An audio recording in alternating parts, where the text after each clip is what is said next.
What is up, dudes and lady dudes? Welcome back to Just Nuts, guys. Today we just got some brand new cards revealed. I don't know what this is called. I guess it's called Amazement Attractions at Precious Park. I don't know what this means. All right, but apparently we have a new archetype coming for what is it? Is it Lightning Overdrive? I think that's the name of the core set coming after Blazing Vortex. I think this literally just dropped within the last couple of minutes because I think I checked like 10 minutes ago and this was announced. So it just came out. Let's roll through it. Let's just jump into it. I'm excited. Okay, it kind of reminds me of Performapal type stuff, right? Okay, starting. Oh, Psychic. Ooh, just made a video talking about psychics. This is Amazement Administrator. I don't know what this means, but okay. He's a dark psychic effect monster. He's level 7 with 2600 attack, 2200 defense. You can only use each of this card's first and second effects once per turn. First effect, if a trap card is activated, you can special summon this card from your hand. Okay. Alright. If your opponent normal or special summons a monster or monsters, you can target one of those monsters and equip it with one attraction trap from your deck. So the traps equip to monsters and do something in those senses. Okay? So potentially based on what those do could be a disruption. Alright. Okay. Like that. And the third effect, once per turn, you can banish any number of attraction traps from grave, then target that many cards your opponent controls and destroy them. I'm kind of liking what I'm seeing here. This seems to be potentially a boss monster, main deck boss monster for the archetype. You've got a way to summon itself. Now, maybe a little bit slow, right? Maybe you can play some cards like Shade Brigandine, maybe if it has synergy with the deck, or you just want to link off that to trigger this guy early, which could be pretty cool, just to get him out of the hand. Or if you're going first, just set some traps. You activate a trap to disrupt your opponent, then you get a special summon of him, then you use his potentially, I'm assuming this is a disruptive effect. Then you have a disruption. The only thing I don't like about the disruption is not just a quick effect, it has to fire when something's normal or special summoned. Not the worst thing in the world. We'll see what the traps do. And I like the last effect too. If he pulls a trap out, he summons when a trap is activated. So it's very, very, very likely you will already have traps in grave, and then you get to just pop cards. And I love that it's any cards on the field and it's multiple at the same time. It does target and is destruction, but still removal is removal. I think this is a pretty good boss monster so far.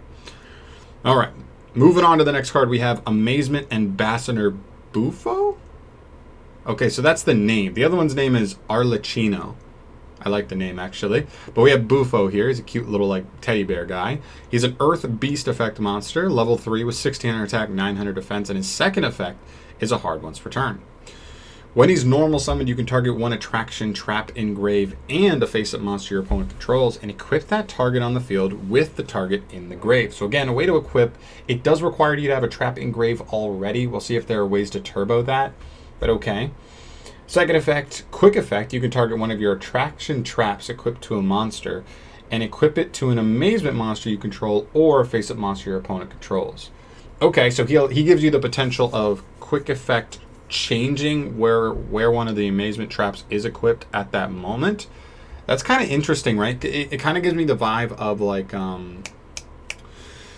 Mech Knights, right? How like you attempt to like quick effect, like special summon a Mech Knight during your opponent's turn to summon it to a zone a monster's in to negate it, and then you use like what is his name? The one that moves zones as a quick effect. Then you quick effect move zones to then quick effect negate something else, right? Like if there's, I'm assuming one of these traps you might just say like if it's equipped to a non amazement card, negate its effects, right? So we could just quick effect, it's already negating something. If they attempt to activate something else, boom, quick effect, move it to something else.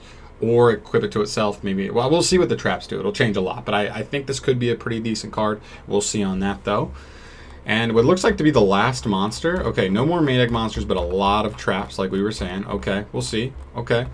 We have Amazement Attendant, Comica. Okay, cool. She's a light machine effect monster, level 4 with 1400, 1800 for the stats, and you can only use her second effect once per turn. When this card is normal summon, you can set one attraction trap directly from your deck to your spell and trap zone. That is clean. That is a fresh one of. We just looked. We have like 5 trap cards coming up. Can't wait to see what those do. That is a +1 on normal summon. I like that a lot. Not amazing going second because it is kind of slow, but you know, could be worse. Second effect, quick effect. Target one of your attraction traps that's equipped to a monster and equip it to an amazement monster you control or a face-up monster your opponent controls. So same thing as the teddy bear, just gives you the quick effect to just change what an attraction trap is currently equipped to as a quick effect. Not half bad at all. I like her a lot. She's like the best starter in the deck, it seems. He is a little better later on, like once you get attraction traps in grave. But still pretty good, and then he's a pretty good boss monster. I'm liking what I'm seeing. Now, one thing I'm worried about is 3 monsters, no extra deck monsters. You know, that's definitely worrisome. Hopefully we have some consistency to search here. Oh, well, here you go. Amazing Time Ticket. This is a quick play spell. You can only activate 1 per turn. Its effect reads, pay 800 life points and apply this effect based on whose turn it is. If it's your turn, you can add any amazement card from your deck to the hand. Very, very nice. And second effect, or the other effect, is if it's your opponent's turn, you can set one attraction trap directly from your deck to your spell and trap zone, and it can be activated this turn. Wow. I love this card. I think this card is like a classic example of like everybody saying, "Oh, if they want to make if Konami wants to make decks better in 2020, you just give it a Rhoda. Give it a Rhoda." But this is how you give a deck a Rhoda, but like amp it up for 2020, right? Most of the time you're just going to be using it on your turn to add a card, but now it gets extra value if you open 2 of these. Search a card on your turn, set it, and get a trap for free. Not for, well, like it's a 1-for-1, but then it can be activated. So it's straight, it's like trap tricking, but it doesn't lock you out of your other back row. I like that a lot. Definitely big on that. That's an awesome card for sure. All right, next up we have Amazement Special Show, another quick play spell. This reads, when your opponent activates a card or effect that targets an amazement monster you control, target one of those amazement monsters you control, return it to the hand, then you can special an amazement monster from your hand. I don't love this card, to be honest. Like any card in modern day Yu-Gi-Oh that says like when something's targeted or when something would be destroyed. Well, I guess if it depends on the kind of destruction card, but if it's like a trigger effect like that, it's just not good enough, man. If this just said quick effect, target one of your amazement monsters, bounce to the hand, then special an amazement monster, then maybe we're looking at something interesting. But to me, I'm not that interested, especially since she only triggers on normal summon, he only triggers on normal summon, and he doesn't trigger at all when he's summoned. So like, what's the whole use of this card? Maybe it'll get better if we get more cards, more monsters for the archetype that do a little something different, but this card's the first one that I'm kind of like about. And then the final card here, we have Amazement Precious Park. This is our field spell. You can only use each of this card's effects once per turn. The first effect reads, you can activate an attraction trap card during your main phase the turn it is set. That's pretty cool. What I like about so the first thing I like about this is that one, it helps speed up traps a little bit. We'll see how the second effect goes, but one thing I like is that they didn't make this card just set it and done. I like that this card still allows you to activate the trap you quick set off of it, so that they didn't just make it like, oh, you can quick set, but like you won't be able to activate it unless you also set up the field spell. They didn't make it rely on the field spell for that, which I'm very, very grateful for. Anyway, the second effect says, during the end phase, so either player's end phase, you can send one of your attraction traps that's equipped to a monster to the grave, then target one of your attraction traps with a different name that is banished during the graveyard, and set it to your spell and trap zone. Okay, so you kind of trade a trap that's currently equipped to something in for another one that's already destroyed or banished, and kind of just swap it out. I think it's fine. I don't think this card's insane. Yeah, it's okay. I don't think it really does too much for you. Like, maybe this could be good. It just depends if the traps are so busted that, like, this card makes them insane. We'll have to see on that. That's what it's going to come down to. All right. Next up we have the trap, starting off with Amazement Family Face. This is a normal trap that you can only activate once per turn. The first effect reads, target one monster your opponent controls that's equipped with an attraction trap, and equip this card to it. Okay, so you can only equip this one to a monster that already has it. Second effect, take control of the equipped monster. Okay, well that adds a little bit of utility there. Dang. Also, while you control the equipped monster, it gains 500 attack. It cannot activate its effects. Also, it is treated as an amazement monster. Okay, so obviously that's what we see in Yu-Gi-Oh! A lot nowadays. If you steal a monster, you can't activate its effects. I'm not mad about that. It does get a 500 attack buff, so it gets pretty beefy. And it's treated as an amazement monster, which comes up with other card effects, which is not half bad. This card's interesting. I don't like that it already needs the setup of this.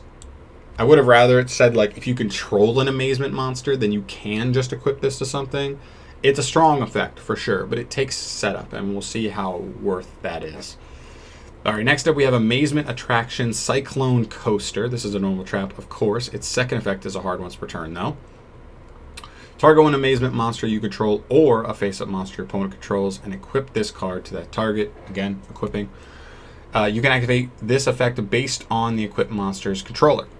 If you are the controller, you can target one spell or trap your opponent controls, send it and this card to the graveyard. Now, I'm curious how this works. It equips, and I think it's still a trap, so you can still use it, right? Like a quick effect, like a trap, which is not half bad. I like that it's any spell or trap, not face up, face down. And if it's your opponent's monster, you can add an amazement monster from your deck to the hand, and if you do, send this card to the graveyard. Okay, that's pretty good utility. This is either just back row removal. It sends also, which is kind of cool. It does not destroy. Not that that's the biggest deal for spell and traps, but okay. Or you're just going to add an amazement monster from your deck to the hand. I like that. I like this utility, right? And it's a quick effect, which is not bad. I like that there's no level restriction here, so you could just use this effect to search your big boy on your opponent's turn. Then you can use, if you activate another trap, use his effect to summon himself, and then he's potentially getting you more effects. Not half bad. I like this archetype. It's really original in my opinion. All right, next up we have Amazement Attraction Wonder Wheel. This is another normal trap with a hard second once per turn effect. And I think these are going to start looking kind of the same here. Target either an amazement monster you control or a face-up monster your opponent controls, equip it to it. Second effect, you can activate this effect based on the monster's controller that it's equipped to. If it's your monster, during the main phase, you can return one card from your hand to the bottom of the deck, then draw one card. Okay? I'd rather just be like, send this card to grave to draw a card, just get draw power off of it. Okay. And if it's your opponent's monster, you can swap the equipped monster's attack and defense until the end of this turn. Yeah, again, this one's definitely a miss for me. I definitely dug the first two a little bit. This one's a little bit weaker for me, though. Swapping attack defense, it's 2020, not strong enough. And putting a card back to draw a card, also not strong enough. I guess if you're playing stuff like Gamma or something, like that gets a little better, right? So just send back the driver, send back a dead Gamma to try and swap it out for something better. I don't know. I guess it could be okay, but I don't see this one being too impactful in my opinion. Next up, we have the same thing, right? This one is Amazement Attraction Majestic Minaj. So same first effect, just equip it to something. Second effect, apply it based on the controller. If it's yours, the equipped monster gains 500, and if it would be destroyed by battle or card effect, send this card to the graveyard instead. Okay, so a little 500 buff and then just destruction protection one time. That's actually not the worst. What I like is this is a replacement effect, it seems. Yeah, because it's instead, right? So it's a replacement effect, which means you can chain this to the activation of a card that would destroy like one of your amazement monsters, equip it to it, and then immediately save it anyway, which is not half bad. And if it's equipped to your opponent, the equipped monster loses 500 attack for each of your attraction traps equipped to a monster. Okay. So you could equip it to something that's big and scary and then just make it much, much weaker. You know, and then go to, I guess, beat over something. This one's okay. I don't think it's insane, but maybe a one of, right, just for that protection. Maybe if you're playing against something like Zodiac that you know wants to Dryden you, wants to pop your stuff, right? You use something like this to kind of mitigate the Dryden a little bit. That could be okay. And then moving on, we have Amazement Attraction Rapid Racing. Same thing. We know how this goes. Target a monster and equip it to it. Second effect, you can activate this card based on the controller. If it's yours, you can target one card in either graveyard. change the equipped monster's battle position, and if you do, shuffle that target into the deck. That's not bad. I mean, that's like a DD Crow effect, essentially. I like that it's either card, so against stuff like Eldritch, you're shuffling traps. There's spells and traps back into the deck as well. That's not half bad, because that's like a quick effect DD Crow. And then if it's your opponent's, you can increase the monster's level by 1, and if you do, change its battle position. That's also not half bad. I mean, this is like a very defensive option, right? One, if they're trying to push battle phase on you, just switch their monster to defense mode. Or, something that is really interesting, is if we keep seeing like Halki Fibrax combos, synchros are important, right? Like levels for synchros matter. So if you catch them at the perfect point and like raise a monster's level by 1, they may just like miss the exact like level synchronization that they need to hit their exact combo and like actually go up. And you could actually just catch them frozen and just be like, whoops. Like what if on the Metal Marcher you just like make the Metal Marcher level 4, and now they can't make Herald of the Arclight at all with the Link Cross token. There may be other applications that are better than that too, but I'm just saying like it could be awkward for them and actually sort of be a disruption too. So pretty cool card. I like this one a little more. This one's probably a 1 over a 2 of for sure. And let's hope this last one's pretty good. Okay, target one amazing monster you control, blah, blah, blah, or a monster your opponent controls, equip it to it, and then it gains based on your effects.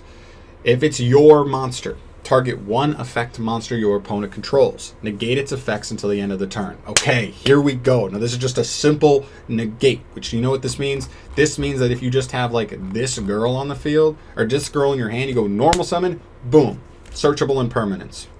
Bam. Or, what's the other one? If you equip it to your opponent's monster, you can change the equipped monster to face down defense position. Also pretty dope, actually. That's actually pretty good. Because this could negate it. Like, so the first effect like negates something, but it can